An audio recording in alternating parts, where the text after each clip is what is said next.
என் பேர் லாரன்ஸு. நான் இந்த ஓலக்குடால இருக்கேன். பூர்வீகமாவே நாங்க மூத்த தலைமுறையிலேருந்தே நாங்க இங்கே தான் இருந்துட்டுருக்கோம். எங்களுக்கு இந்த ஒரே ரோடு தான் இந்த இந்த ரோடு மொத்தத்தில எங்களுக்கு. கிட்டத்தட்ட 10,000 குடும்பத்துக்கு மேல உறுப்பினர் இங்க நாங்க இருக்கோம். நேவலும் இங்க தான் இருக்காப்புல.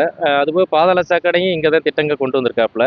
இதுபோக ஸ்கூல் போற வழியும் வேணும் புள்ளைங்க, குழந்தைங்க எல்லாருமே இதில தான் போகணும். ஒரு மருத்துவத்துக்கு போறதா இருந்தாலும் நாங்க இதில தான் போகணும். இந்த ரோடு எங்களுக்கு துண்டிச்சிருச்சுன்னா, நாங்க படகுல தான் போற சூழ்நிலை இருக்கு.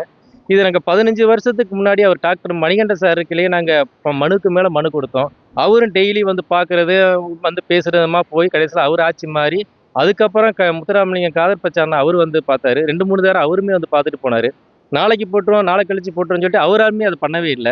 அதுக்கப்புறம் எங்களால முடிஞ்ச ஊரால முடிஞ்சத நாங்க நடைபாதைக்கு பஸ்ல போற அளவுல, ஸ்கூல் போற அளவுல நாங்க கொஞ்சம் பண்ணுனோம்.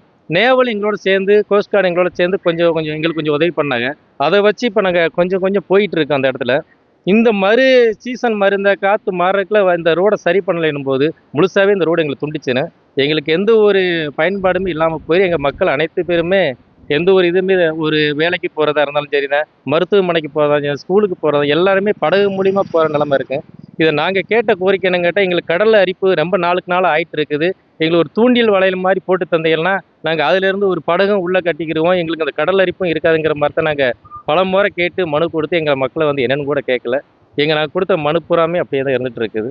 இதுவரை எந்த ஒரு அரசும் வந்து பார்க்குறாப்புல, திருப்பி போறாப்புல, எங்க மக்கள வந்து என்னன்னு கூட கேட்கல. எங்க நிலைமை ரொம்ப கவலைக்கிடமா இருக்கு. மீன் பிடிச்சு தொழில் செய்து போற வழி இதுதான். மீன் கொண்டு போற வழி இதுதான் எங்களுக்கு. இந்த ரோட்டை விட்டா எங்களுக்கு வேற வழியே கிடையாது. அப்படி ஒரு காலகட்டத்தில நாங்க இருந்துட்டு இருக்கோம். எங்களுக்கு அரசு இது மாண்புமிகு முதலமைச்சர் அரசு அவரு எங்களுக்கு பார்த்து இந்த ரோட விரைவில் எங்களுக்கு போட்டு தந்தா எங்க மக்களுக்கு பயனா இருக்கும். இன்னும் ஒரு 4, 5 நாள்ல ஸ்கூல் தொடங்க போகுது. ஸ்கூல் பஸ் போற வழி இதுதான். இதுல ஒரு பஸ் போய் இன்னொரு பஸ் வழி வாங்குனா பள்ளத்துல விழுந்துரும். இந்த பள்ளத்த நல்லா பாருங்க எங்கிட்டு இருக்குன்னு. ஒரு வண்டி தான் போகலாம். இந்த ஒரு ஆட்டோ தான் போகலாம். இது இன்னொன்னு சைடு வாங்கினோமா இங்கிட்டு பெரல்ற சூழ்நிலை தான் இருக்குது. 5 அடி பள்ளத்துல இருக்குது கிட்டத்தட்ட இதுல ஆழம். இது எங்களுக்கு சரி பண்ணி மண்ணு போட்டு கடல் அரிப்பு தூண்டில் வலை மாதிரி போட்டா எங்களுக்கு இப்ப நல்லா இருக்கும். இதை நாங்க அரசிட்ட ரொம்ப வேண்டுகோளா கேட்கிறோம்.